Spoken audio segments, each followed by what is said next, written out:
بسم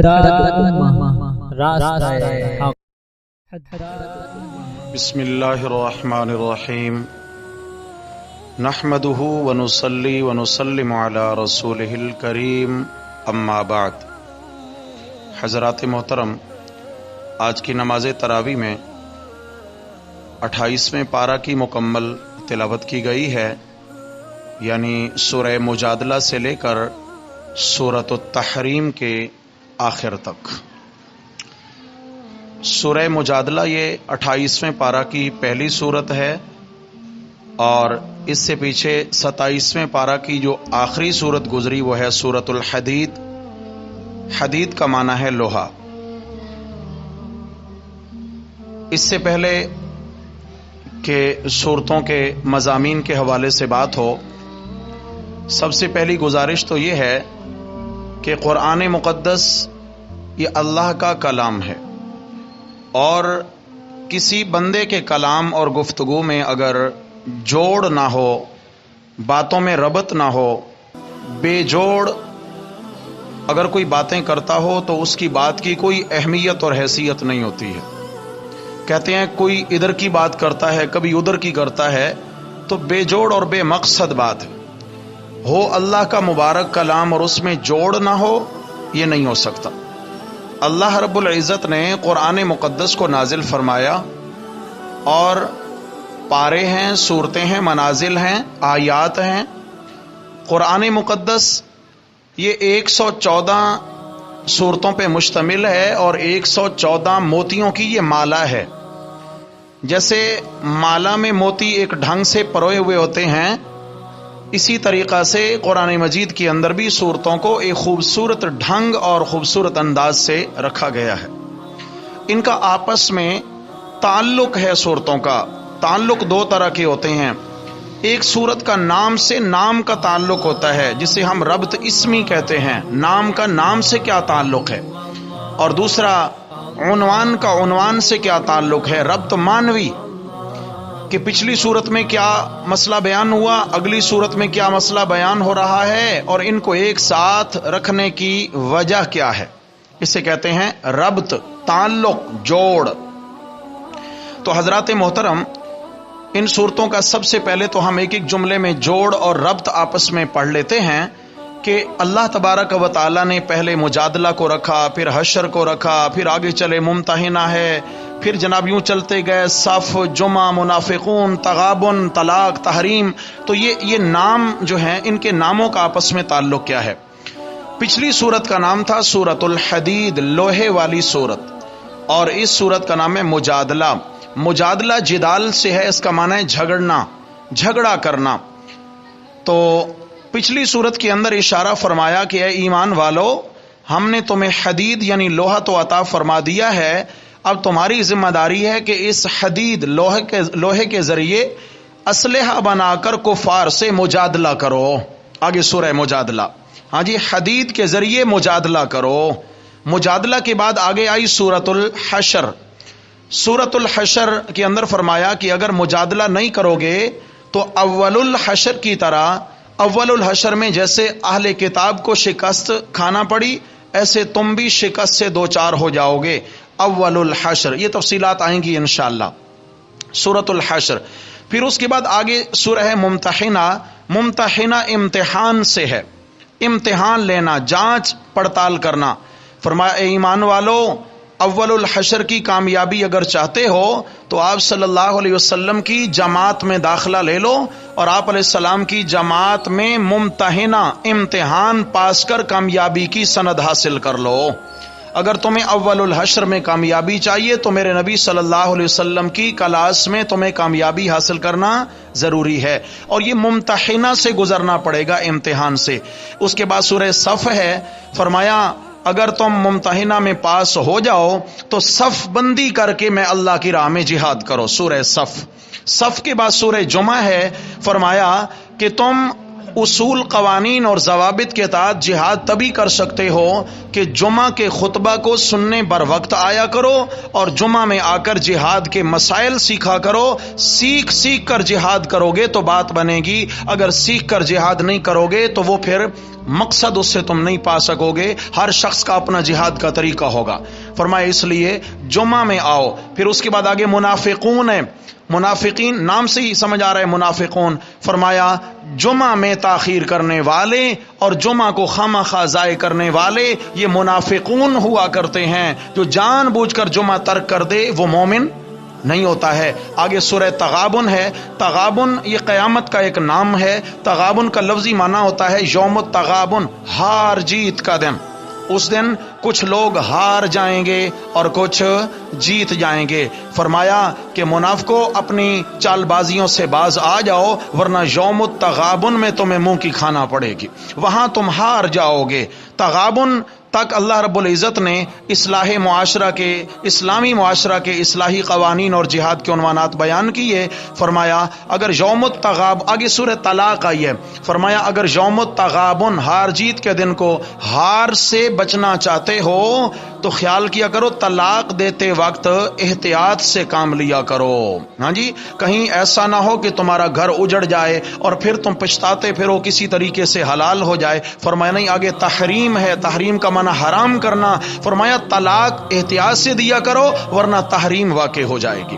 بیچ میں حرمت آ گئی تو پھر تم پچھتاؤ گے. یہ تھا نام کا نام سے تعلق. واپس پلٹتے ہیں سورہ مجادلہ کے مضامین اور عنوانات کی طرف. حضرات محترم آ جائیے. یہاں اللہ رب العزت نے سورہ مجادلہ کے اندر ایک مسئلہ بیان فرمایا بالکل آغاز کے اندر. قد سمع اللہ قول التی تجادلک فی زوجہا وتشتکی الی اللہ. ہم یہ مسئلہ سورہ احزاب کے اندر بھی پڑھ چکے ہیں لیکن وہاں اشارے سے تھا اور یہاں قدر تفصیل سے ہے. رسول اللہ صلی اللہ علیہ وسلم سیدہ عائشہ صدیقہ رضی اللہ عنہ کے گھر تشریف فرما تھے کہ حضرت عائشہ صدیقہ رضی اللہ عنہ آپ علیہ السلام کا سر مبارک دھو رہی تھیں. آپ علیہ السلام بیٹھے ہوئے ہیں تو اچانک آپ علیہ السلام نے ایک جانب سے سسکیوں کی آواز سنی، کسی کے رونے سسکیوں کی. آپ نے فرمایا رک جائیں عائشہ، یہ سسکیاں کیسی ہیں؟ عرض کیا یا رسول اللہ حضرت خولہ رضی اللہ تعالیٰ عنہ صحابیاں ہیں، وہ آئی ہوئی ہیں دو چھوٹی چھوٹی معصوم بچیوں کو ساتھ لے کر اور وہ رو رہی ہیں. آپ نے فرمایا رک جاؤ. پوچھا خولہ ما یبکی کہ یا خولہ، خولہ تجھے کس چیز نے رلا دیا، کیوں اتنی گھبرائی ہوئی ہو؟ تو کہتے ہیں یا رسول اللہ مجھے میرے شوہر نے طلاق دے دی ہے اور میری دو چھوٹی چھوٹی بچیاں ہیں اور میں خود جوان ہوں. اس عمر میں اگر میں شادی نہ کروں تو پھر جوانی اور عمر یہ گزارنا کیسے ممکن ہوگا، اور اگر شادی کر لیتی ہوں تو یہ چھوٹی چھوٹی بچیاں ہیں، ان کا کون پرسان حال ہوگا. یا رسول اللہ میرے لیے کوئی راستہ نکالیے کہ ہمارا آپس میں دوبارہ رشتہ بحال ہو جائے. آپ علیہ السلام نے فرمایا تیرے شوہر نے کیا کہا؟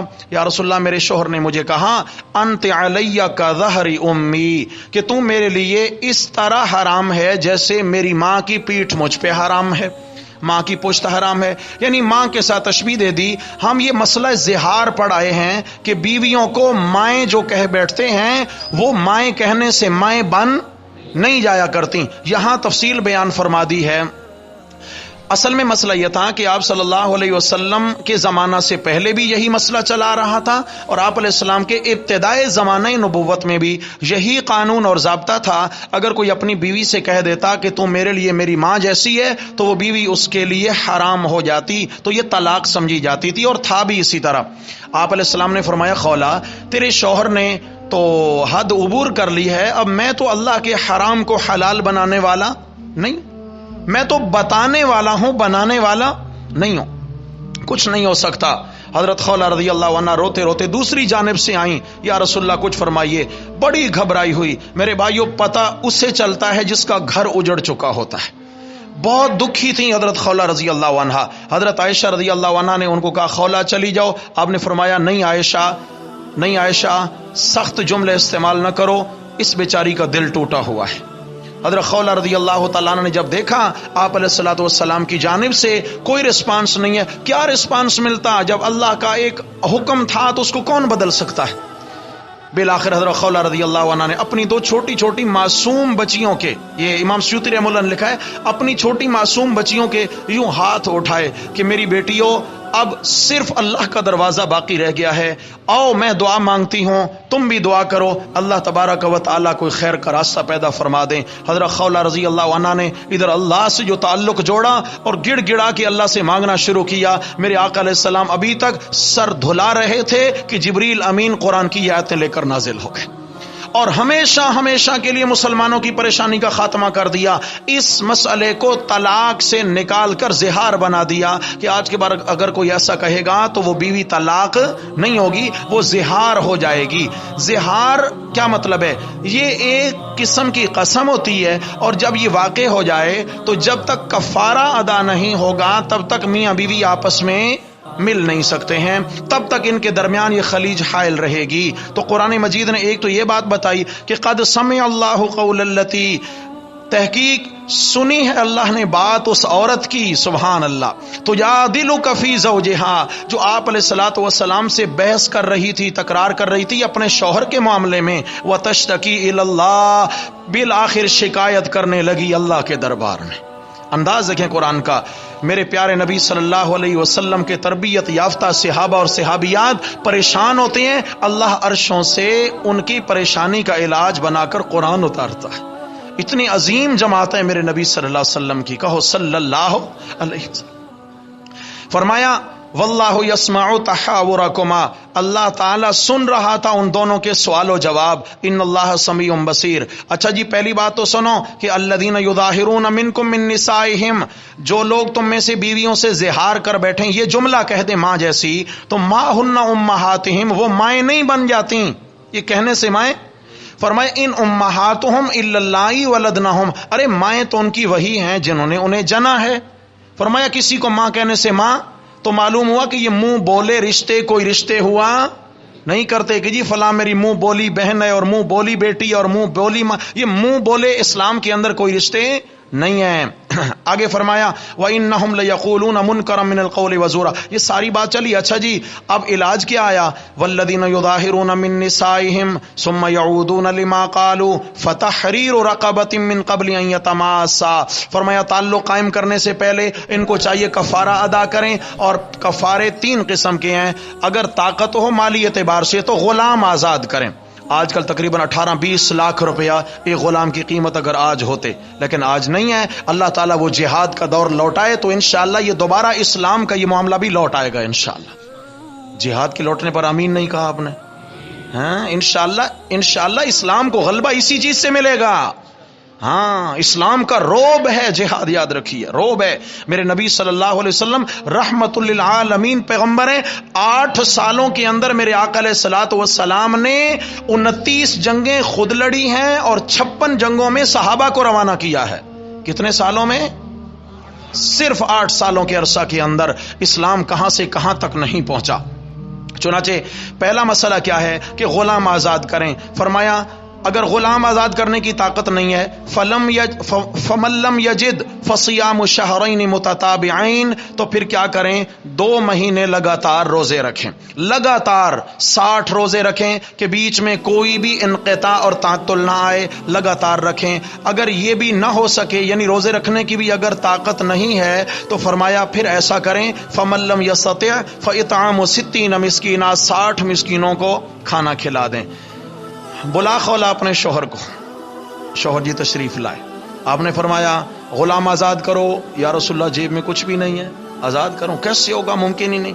آپ نے فرمایا 2 مہینے لگاتار روزے رکھو۔ اللہ کے حبیب رمضان کے روزے بڑی محنت کر کے رکھے جاتے ہیں، 2 مہینے لگاتار روزے رکھیں۔ عرب کی گرمی آسان ہے کوئی؟ یا رسول اللہ صحت اجازت نہیں دے گی، بڑا امتحان بن جائے گا۔ آپ نے فرمایا 60 مسکینوں کو کھانا کھلاؤ۔ یا رسول اللہ خود کھانے کے لیے نہیں ہے، 60 کو کیا کھلاؤں؟ آپ نے فرمایا اچھا بیٹھ جا۔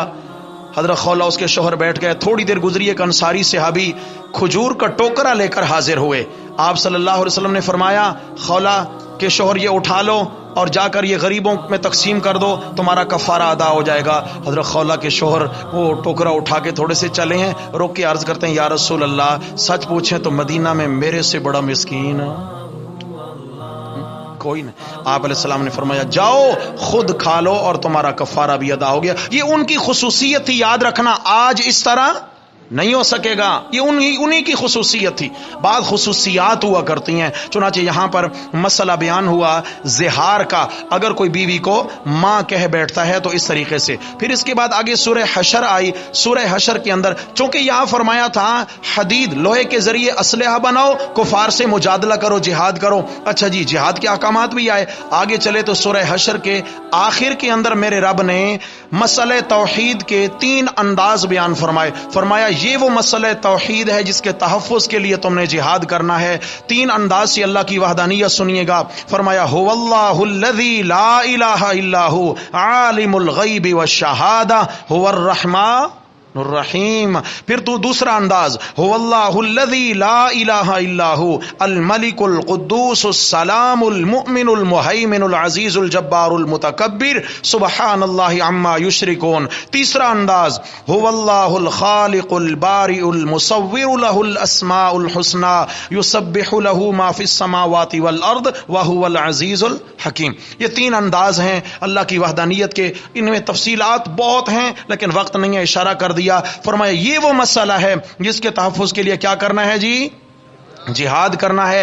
آگے ممتحنہ آئی. ممتحنہ کا معنی امتحان ہے, لیکن پہلی آیت ممتحنہ کی فرمایا یا ایھا الذین آمنوا لا تتخذوا عدوی وعدوکم اولیاء. ایمان والو خیال کرنا, میں اللہ کے دشمنوں سے جہاد کرنا ہے, ان سے دلی یاریاں مت لگانا, ان کو دل مت دے بیٹھنا. جو میرا دشمن ہے وہ تیرا دوست بن سکتا نہیں ہے. فرمایا ایمان والو جو میرے دشمن ہیں ان کی طرف محبت کے خطوط مت بھیجا کرو. یہاں اصل میں ایک واقعہ ہے. حضرت حاطب ابن ابی بلتع رضی اللہ تعالیٰ عنہ مدینہ میں تھے اور ان کے بیوی بچے جو ہیں وہ وہاں تھے مکہ میں. آپ علیہ السلام نے منصوبہ بنایا کہ کفار پہ حملہ کرنا ہے, تو اس نے حضرت حاطب رضی اللہ تعالیٰ عنہ, اچھا مزے کی بات ہے یہ بدری صحابی ہیں, یہ بدر کے مارکے میں بھی شریک تھے. انہوں نے خفیہ خط لکھا کفار مکہ کی جانب کہ اب تیاری کر لو, رسول اللہ صلی اللہ علیہ وسلم تمہیں دبوچنے کے لیے تیاری فرما رہے ہیں, اب تیاری کرو. ساتھ یہ بھی لکھا کہ یاد رکھنا تم جتنی بھی تیاری کر لو میرے نبی صلی اللہ علیہ وسلم کو شکست نہیں دے سکتے ہو. ساتھ یہ بھی لکھا, مطلب یہ جو خط لکھا تھا اس میں کوئی نفاق نہیں تھا, کوئی اسلام کا راز آؤٹ کرنا مقصد نہیں تھا. یہ اصل بات تھی کہ وہاں میرے بیوی بچے ہیں, جب میرا خط جائے گا مکہ والے میرا احسان مانیں گے, میرے بیوی بچوں اور میری ماں کو تنگ نہیں کریں گے. سمجھ آ گئی ہے. باقی رہے گا مسئلہ اللہ کی جانب سے جہاد کا حکم آیا تو فتح تو انشاءاللہ اپنا مقدر ہے. ایک خاتون کو دیا جس نے اپنے بالوں کی چٹیا میں اسے چھپا لیا, اونٹ پہ سوار ہوئی اور جناب چلی مکہ کی جانب. آپ علیہ السلام پر وحی نازل ہو گئی, میرے پیارے پیغمبر روضہ خاک کے اندر وہ عورت پہنچ چکی ہے اور اس کے پاس خط ہے حاطب کا, صحابہ کو روانہ کرو, وہ خط ہر حال میں واپس آنا چاہیے. مسلمانوں کا بہت بڑا راز جا رہا ہے کفار کی جانب. یہ جنگ کے اندر جو محکمہ انٹیلیجنس ہے اس کا فعال ہونا بہت ضروری ہے, بہت ضروری ہے کہ مسلمانوں کے راز رہنے چاہیے. حضرت علی رضی اللہ عنہ چند صحابہ کے ساتھ چلے, روضہ خاک میں جب پہنچے تو اس عورت کو وہاں پا لیا, اونٹ سے اتارا, خط دے دے. اس نے کہا میرے پاس کوئی خط نہیں ہے. حضرت علی رضی اللہ عنہ نے اسے دھمکایا, خط دے دے ورنہ تیری خیر نہیں ہے میرے پاس. حضرت علی نے بالآخر جملہ کہا کہ مجھے اپنے پیارے نبی صلی اللہ علیہ وسلم کی زبان پر یقین ہے. آپ نے فرمایا خط تیرے پاس ہے, اگر مجھے تیرا لباس بھی اتارنا پڑا تو خط میں تو اسے ضرور وصول کروں گا, اس لیے دے دے. وہ خوفزدہ ہو گئی, اپنے بال کھولے, خط نکال کر حوالے کر دیا. واپس آئے, حضرت حاطب رضی اللہ عنہ کی تنبیہ کی گئی, ان کو بلایا گیا. حضرت عمر اٹھے, تلوار کھینچ لی, یا رسول اللہ یہ حاطب منافق ہو گیا ہے, اس نے راز آؤٹ کیا, اجازت دے میں اسے قتل کر دوں. آپ نے فرمایا حاطب, حضرت عمر رک جائیے, تم نے دیکھا نہیں کہ قرآن نے حاطب کو کہا ہے یا ایھا الذین آمنوا, یا ایھا الذین, اس کو اللہ نے اب بھی ایمان والا قرار دیا ہے. یہ منافق نہیں ہے, یہ بدر کا غازی ہے, اور بدر کے غازی صحابہ کے متعلق میرے رب کا یہ فیصلہ ہو گیا تھا کہ میرے پیغمبر ان کو کہہ دو اعملوا ما شئتم قد غفرت لکم, آئندہ اگر بدر کے غازیوں سے گناہ بھی ہوگا تو میں اللہ گناہ نہیں لکھوں گا. ہاں جی, یہ بدر کا غازی ہے. حضرت حاطب رضی اللہ عنہ رویا کرتے تھے اور کہتے تھے سبحان اللہ, میرے رب نے میری تقصیر بھی معاف کی ہے, میرے ایمان کی گواہی بھی دے دی ہے. ہاں جی اچھا یہاں یہ چلے، پھر اس کے بعد آگے عنوان چلا تو اس سورت کے آخر کے اندر اللہ رب العزت نے آپ صلی اللہ علیہ وسلم کو حکم دیا، میرے پیغمبر جی اگر کوئی ایمان والی عورتیں ایمان لا کر آپ کے پاس آ جائیں تو آپ ان کے مرشد ہیں، ان کی بیعت لے لیا کریں۔ کیا کریں؟ جاگنا بھائی، ایمان والیوں کی اور ساتھ لازمی بات ہے ایمان والوں کی بھی بیعت لینی ہے۔ میرے نبی تو مرشد اعظم ہیں اس امت کے، بیعت لینی ہے۔ اچھا جناب، بیعت کے 6 اصول ہیں جو اس آیت میں بیان ہوئے، 6 شرطیں، 6 ضابطے، 6 اصول بیعت کے ہیں۔ کوئی پیر اور کوئی مرشد اگر قرآن کی اس آیت کی 6 شرائط کے تحت بیعت کرتا ہے تو وہ مرشد کامل ہے۔ اگر ان 6 شرائط سے جی چراتا ہے تو وہ ڈھونگی ہو سکتا ہے، وہ مرشد نہیں ہو سکتا۔ پیری مریدی کا یہ مطلب نہیں ہے کہ پیر کامل کا ہاتھ سر پہ ہے تو جناب بیڑا پار ہے۔ میرے بھائیوں، مرشد کامل کا مطلب ہے کہ وہ دین میں آخرت کے لیے رہنمائی کرے گا، وہ اللہ اور اس کے نبی کی پہچان کرائے گا، وہ گناہوں سے روکے گا، گناہوں کی عادت چھڑائے گا۔ آپ علیہ السلام کو حکم ہوا یا ایھا النبی اذا جاءک المؤمنات، اے نبی صلی اللہ علیہ وسلم جب آ جائیں آپ کے پاس ایمان والی بیبیاں، یبایعنک، آپ ان کی بیعت لیجئے، علی، اس شرط پر، شرط نمبر 1۔ جاگ رہے ہیں؟ ہاں جی، کوئی بھی اگر بیعت کرنا چاہے نا تو ان شرطوں کو سامنے رکھیں۔ یہ قرآن بیعت کی شرطیں بتا رہا ہے۔ نمبر 1، علی اللہ یشرکن باللہ شیئا، اس شرط پر بیعت کرو کہ اللہ کے ساتھ کسی چیز کو شریک نہیں ٹھہراؤ گی۔ یعنی بیعت کی پہلی شرط کہ شرک نہیں کرو گے۔ بولو شرک۔ ہر مرید کو پیر صاحب یہ مسئلہ یاد کرائیں کہ زندگی بھر اللہ کے ساتھ شرک نہیں کریں گے۔ نمبر 2، ولا یسرقنا، اور چوری نہیں کرو گی، ولا یزنینا، اور بدکاری نہیں کرو گی، ولا یقتلنا اولادہن، اور اپنے بچے قتل نہیں کرو گی۔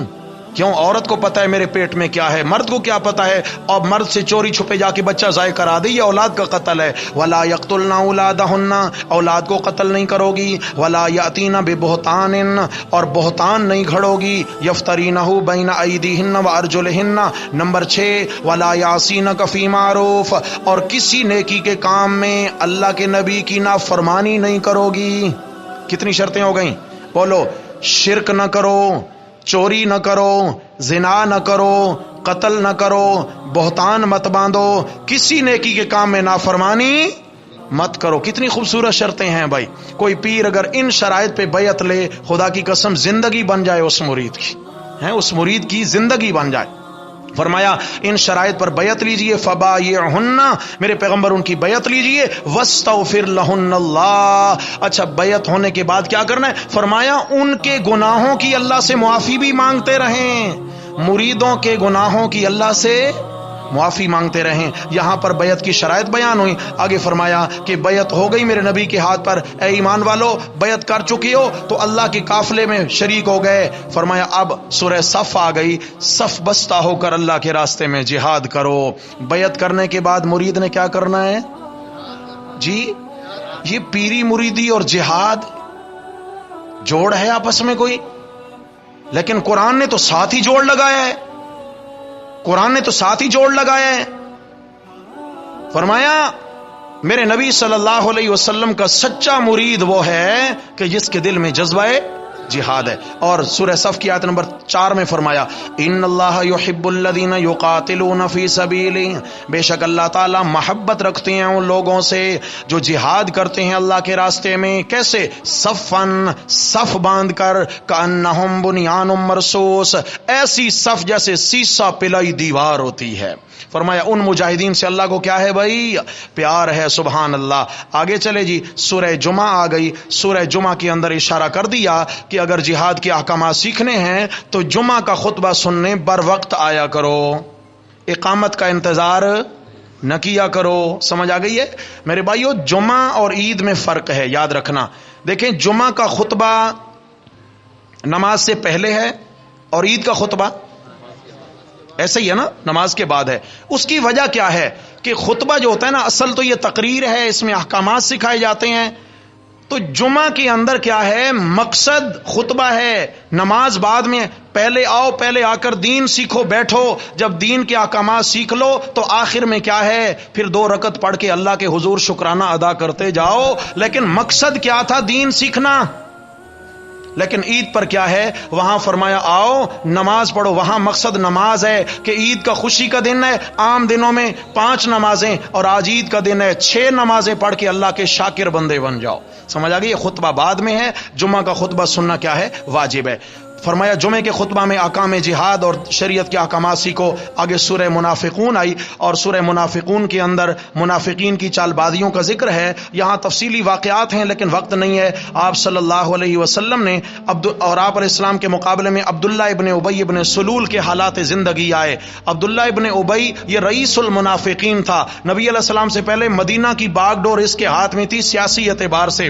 ہاں جی یہ وہاں کا بڑا تھا. آپ علیہ السلام کے آنے سے اس کی ساری ساکھ خراب ہو گئی اور اس کو کوئی پوچھتا تک نہ تھا. بالآخر اس نے حسد اور جلن کی وجہ سے آپ علیہ السلام اور صحابہ کے خلاف ایک منصوبہ تیار کیا. اللہ تبارک و تعالیٰ نے سورت کے اندر اس منصوبے کو آشکارا فرما دیا. پھر اس کے بعد آگے چلے سورہ تغابن ہے. فرمایا اے منافقو اپنی چال بازیوں سے باز آ جاؤ ورنہ ہار جیت کا دن آنے والا ہے اور انجام تمہارا اچھا نہیں ہوگا. یوم یجمعکم لیوم الجمع ذالک یوم التغابن. فرمایا وہ دن جس دن اللہ تعالیٰ سب تمہیں جمع کریں گے، وہ جمع ہونے کا جو دن ہے وہ یوم التغابن ہار جیت کا دن ہے.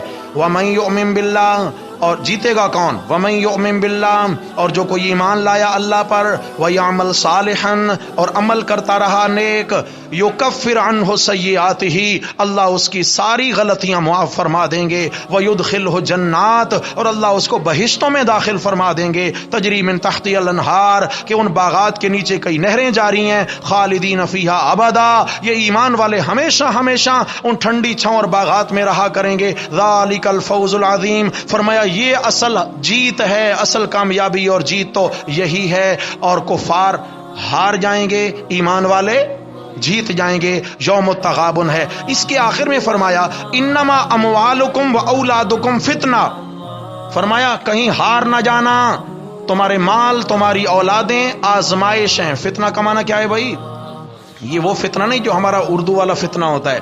یہ فتنہ عربی کا اس کا معنی آزمائش ہے کہ انسان اپنے مال کی محبت میں جہاد سے جی چراتا ہے، سمجھ آ گئی ہے، اور اولاد کی محبت میں جہاد سے جی چراتا ہے. اگر چلے گئے وہاں کام آ گئے تو بچوں کا کون ہے؟ سمجھ آ گئی ہے. چلے گئے تو پیچھے دکان کون سنبھالے گا؟ اللہ کے دین کے راستے میں چلے گئے تو یہ معاملات کون دیکھے گا؟ یہ معاملات کیسے ہوگا؟ میرے بھائیو یاد رکھنا وہ بھی دنیا سے چلے گئے جو کہا کرتے تھے ہمارے بغیر نظام نہیں چلے گا. چل رہا ہے نہیں چل رہا ہے؟ ہم چلے جائیں گے تو بھی نظام چلتا رہے گا. یاد رکھیے اللہ سے مانگتے رہیں کہ اللہ ہمیں اپنے دین کے لیے استعمال فرما لے. لفظ جہاد کا آ گیا. جہاد بھی ہے، تبلیغ بھی ہے، نمازیں بھی ہیں، اعتکاف بھی ہے، اللہ کے راستے کے سفر بھی ہیں، دین سیکھنا سکھانا بھی ہے. جو دین کے شعبے ہیں تمام میں اپنے آپ کو صرف کرنا اور لگانا ضروری ہے. فرمایا اولاد اور مال کی محبت میں تم جی نہ چراؤ. پھر اس کے بعد آگے سورہ طلاق ہے. فرمایا یہاں تک اسلامی معاشرہ تیار ہو گیا، جہاد کے ذریعے اسلامی سلطنت ریاست مدینہ تیار ہو گئی. اب سورہ طلاق ہے. مجاہدین کا گھریلو ماحول درست ہونا چاہیے. کیا؟ کن کا؟ تب ہی انسان اللہ کے راستے میں نکل سکتا ہے کہ گھر کا پہلے ماحول بنے. اگر گھر کا ماحول سازگار نہ ہو تو اللہ کے راستے میں نکلنا بہت دشوار ہو جاتا ہے. فرمایا اپنے گھر کا ماحول درست کر لو اور بے جا طلاق نہ دیا کرو. یہاں طلاق اور اس طرح کے عائلی قوانین بیان فرما دیے ہیں. طلاق کا طریقہ بیان کیا، آگے عدت بیان کی، پھر حمل والی عورت کی عدت بیان کی، پھر جناب جس کا شوہر فوت ہو گیا اس کی عدت بیان کی، پھر بچہ ہے اب طلاق ہو گئی ہے، بچے کو دودھ کون پلائے، اس کا خرچہ کون اٹھائے، وغیرہ وغیرہ. یہ سارے عائلی قوانین اور مسائل بیان فرمائے. آگے تحریم کا مسئلہ آ گیا. فرمایا طلاق دیتے وقت احتیاط کرو کہیں تحریم نہ ہو جائے، حرمت نہ آ جائے اور پچھتاتے رہو، گھر نہ ٹوٹ جائے. تحریم کا اصل میں معاملہ یہ ہوا کہ آپ صلی اللہ علیہ وسلم روزانہ عصر کی نماز پڑھ کر اپنی بیویوں کے ہاں تشریف لے جاتے. آپ علیہ الصلوۃ والسلام کی ازواج مطہرات کی الگ الگ حجرے تھے. یہاں ایک جملہ آپ سنیے گا، ایک سے زیادہ شادیاں کرنا کوئی عیب نہیں ہے. اللہ کے نبی کے لیے کوئی حد نہیں تھی، بعد میں حد مقرر ہوئی زیادہ شادی. لیکن ایک امتی کے لیے بیک وقت کتنی شادیاں جائز ہیں؟ 4 جائز ہیں. لیکن کس کے لیے جائز ہیں؟ جو بیویوں کے ہر قسم کے حقوق ادا کر سکتا ہو. اور ان میں سب سے پہلی جو ذمہ داری ہے بیویوں کو الگ الگ گھر دینا پہلے دن سے، یہ سب سے پہلا مسئلہ ہے. فسادات کب ہوتے ہیں؟ جب سوتنوں کو ایک ہی گھر میں رکھا جاتا ہے، آمنے سامنے ہوتی ہیں، اور جناب یہ ایک بیوی سے مسکرا کے بات کرے گا تو دوسری کو غصہ آئے گا، اس سے کرے گا تو یہ جل بھن جائے گی، یہاں سے کیا ہے کلیش پیدا ہو جائے گا۔ اس لیے فرمایا کہ سب سے پہلے الگ الگ گھر دیے جائیں۔ رسول اللہ صلی اللہ علیہ وسلم نے پیٹ پہ پتھر تو باندھے ہیں، کئی دن چولہے میں آگ تو نہیں جلی، لیکن ہر بیوی کو الگ حجرہ دیا ہوا تھا۔ سبحان اللہ، کیسا انصاف ہے۔ آپ علیہ السلام روزانہ عصر کی نماز پڑھ کر ہر بیوی کے یہاں تشریف لے جاتے اور ضروریات پوچھتے، حال احوال، کچھ منگوانا ہو، طبیعت کیسی ہے، کوئی ضروریات ہوں، اور اس طریقے سے مغرب تک لوٹ کے سب کے پاس سے ہو کر مسجد میں آ جاتے۔ حضرت زینب رضی اللہ تعالیٰ عنہا نبی علیہ السلام کی زوجہ تھیں، انہوں نے کہیں سے شہد کا ایک مٹکا منگوا لیا۔ آپ علیہ السلام کو شہد بڑا پسند تھا۔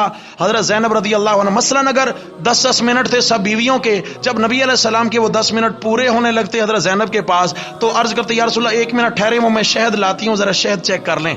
تو جاتی ایک پیالہ شہد کا بھر کے لاتی، آپ علیہ السلام شہد پیتے 10-15 منٹ اور گزر جاتے، تو ٹائم یہ روزانہ زیادہ لے لیتی۔ آخر سوتنے ہوتی ہیں۔ باقی بیویوں نے مشورہ کیا کوئی حل نکالنا چاہیے، حضرت زینب تو روزانہ ہمارا وقت لے رہی ہیں۔ انہوں نے 2 بیویوں نے مل کے مشورہ کیا کہ بھائی کل اگر رسول اللہ صلی اللہ علیہ وسلم آپ کے پاس پہلے آئیں تو آپ کہنا یا رسول اللہ آپ کے پاس سے تو مغافیر کی بو آ رہی ہے۔ مغافیر عرب میں ایک بدبودار بوٹی ہے، اور میرے پاس آئیں گے میں بھی یہی جملہ بولوں گی۔ آپ علیہ السلام ایک بیوی کے ہاں گئے، یا رسول اللہ یہ کیا مغافیر کی بو؟ آپ نے فرمایا نہیں میں نے تو زینب کے ہاں شہد کھایا ہے۔ پتہ نہیں شہد کیوں؟ اچھا وہاں سے اٹھے دوسری بیوی کے ہاں آتے، یا رسول اللہ آپ کے پاس سے تو مغافیر کی بو آ رہی ہے۔ اچھا آپ علیہ السلام نے فرمایا میں نے تو شہد کھایا ہے، ممکن ہے شہد کی مکھی مغافیر کی بوٹی پہ بیٹھی ہو، رس چوسا ہو اور شہد میں ملا دیا ہو، ممکن ہے۔ تو بہرحال یوں ہو گیا معاملہ۔ توجہ ہے نا آپ کی؟ آپ صلی اللہ علیہ وسلم عالم الغیب تھے نا، 2 بیویاں مشورہ کر رہی ہیں برابر والے حجرے میں، اللہ کے نبی صلی اللہ علیہ وسلم کو ان کے مشورے کا پتہ چلا، تو میرے بھائیوں پھر یہی تو میں دعوت دیے جا رہا ہوں بار بار کہ عقیدہ اور نظریہ بنا لو، پردوں میں سے دیکھنے سننے والا صرف کون ہے؟ اللہ ہی ہے۔ عالم الغیب صرف کون ہے؟ اللہ ہی ہے۔ چنانچہ ان 2 بیویوں نے مشورہ کیا۔ آپ علیہ السلام نے ایک بیوی سے کہا ٹھیک ہے، دوسری بیوی سے کہ ایسا ہے میں آئندہ شہد نہیں کھاؤں گا، میں قسم کھاتا ہوں، لیکن ایک خیال کرنا زینب کو نہیں بتانا، کسی اور کو نہیں بتانا، زینب کا دل ٹوٹے گا۔ آپ علیہ السلام کو چونکہ بدبو سے نفرت تھی، یہ تو انسان کی نفسیات ہے۔ اگر کوئی ایک بندہ آپ آ کر آپ کہے پتہ نہیں آپ کا جسم گرم ہے، آپ کی طبیعت تو ٹھیک ہے نا، دوسرا کہے یہ کیا آپ کو بخار ہو رہا ہے، تو اچھا خاصا بندہ بھی آدھا بیمار ہو جائے گا کہ بھئی کچھ تو ہے، سمجھا گیا؟ ایسے ہی کیا ہے کہ متاثر کر دیا آپ علیہ الصلوۃ والسلام کو، آپ نے قسم کھا لی اندر شہد نہیں کھاؤں گا۔ تو جناب آپ علیہ السلام جب مسجد چلے گئے، ان 2 بیویوں نے ایک دوسرے کے ساتھ پھر جناب کنیکشن ملایا کہ جناب تیر نشانے پہ لگ گیا ہے، کام ہو گیا ہے۔ ادھر بیویوں نے آپس میں تذکرہ کیا، اللہ رب العزت نے حضرت جبریل علیہ السلام کو یہ سورہ تحریم قرآن مجید کا یہ مقام دے کر نازل فرما دیا، جاؤ میرے نبی کو جا کر بیویوں کا منصوبہ بتا کے آؤ کہ یہ بیویوں کا منصوبہ ہے۔ سب سے پہلے یا ایھا النبی لما تحرم ما احل اللہ لک، فرمایا اے نبی صلی اللہ علیہ وسلم کیوں آپ نے حرام کر لیا ہے اپنے اوپر اس چیز کو جو اللہ نے آپ پر حلال فرمائی ہے۔ شہد حلال ہے، آپ نے قسم کھا کر اپنے اوپر روک کیوں لیا؟ تب تغی مرضات ازواجک، بیویوں کو راضی رکھنا چاہتے ہو، تب تغی مرضات ازواج بیویوں کو، واللہ غفور الرحیم، میرے پیغمبر اللہ نے معاف تو تمہیں پہلے ہی کر دیا ہے، کیونکہ اس میں آپ کا کوئی قصور معاف تو کر دیا، لیکن قد فرض اللہ لکم تحلت ایمانکم، اس قسم کا کفارہ دے دو، واللہ مولاکم، میں اللہ تیرے ساتھ ہوں میرے محبوب، کوئی ساتھ آپ کا دے نہ دے، میں اللہ تیرے ساتھ ہیں، وہو العلیم الحکیم۔ پھر اس کے بعد وَإِذْ أَسَرَّ النَّبِيُّ إِلَىٰ بَعْضِ أَزْوَاجِهِ حَدِيثًا، کہ جب چپکے سے نبی صلی اللہ علیہ وسلم نے ایک بیوی کو ایک بات بتا دی تھی کہ میں قسم تو کھاتا ہوں لیکن کسی سے تذکرہ نہ کرنا، چپکے سے کہا فَلَمَّا نَبَّأَهَا بِهِ، جب اس بیوی نے دوسری بیوی کو بتا دیا، قالت، اچھا فلما نبا، اچھا بیویوں نے آپس میں، جب نبی کریم صلی اللہ علیہ وسلم پر قرآن آیا، آپ علیہ الصلوۃ والسلام نے ایک بیوی کو خبر دی کہ تو نے یہ کیوں بتا دیا آگے، قالت، تو وہ بیوی پتہ ہے کیا کہتی ہے، من انبأک ھذا، یا رسول اللہ آپ کو کس نے بتا دیا؟ آپ کو تو بیویوں کا عقیدہ تھا نا، آپ غیب جانتے ہیں، من انبأک ھذا، یا رسول اللہ ہم نے تو، میں نے عائشہ اور حفصہ نے تو چھپ کر مشورہ کیا تھا، آپ کو کس نے بتا دیا؟ تو قرآن نے کیا کہا، قال، اللہ کے نبی نے فرمایا، نبأنی العلیم الخبیر، مجھے اس علیم اور خبردار ذات نے خبر دے دی ہے، تم جتنا بھی چھپاؤ اللہ نے مجھے خبر دے دی ہے۔ خیر یہاں پر آپ صلی اللہ علیہ وسلم کی آگے ازواج کی پھر توبہ کا ذکر ہے کہ بیویوں سے جو غلطی ہوئی میں اللہ نے ان کی توبہ قبول کر لی ہے۔ توجہ فرمائیں، میں نے ان کی توبہ قبول کر لی ہے۔ ازواج مطہرات چونکہ عورتیں تھیں اور ہو گیا معاملہ، توبہ قبول ہو گئی۔ پھر اس کے بعد آپ صلی اللہ علیہ وسلم کو اللہ رب العزت نے فرمایا میرے پیغمبر عمومی طور پر ایمان والوں سے کہہ دیجئے یا ایھا الذین آمنوا توبوا الی اللہ توبۃ نصوحا، لوگو اللہ کے حضور خالص توبہ کرو۔ جب بھی کبھی غلطی ہو جائے تو کیا کرنا ہے؟ 1000 بار توبہ ٹوٹے پھر بھی کیا کرنی ہے؟ پھر بھی توبہ کریں۔ توبہ ہی آخری حل ہے، اور اگر توبہ ٹوٹے تو پھر اس کا علاج کیا ہے؟ پھر توبہ ہے، توبہ ہے۔ تو فرمایا توبہ کرنے کی دعوت دیجیے تمام ایمان والوں کو۔ یہاں تک سورہ تحریم کے اندر یہ حالات و واقعات ہوئے، آگے 29واں پارہ آئے گا انشاءاللہ، تو پھر اس میں کچھ باتیں ہوں گی۔ اقول قولی ھذا استغفر اللہ۔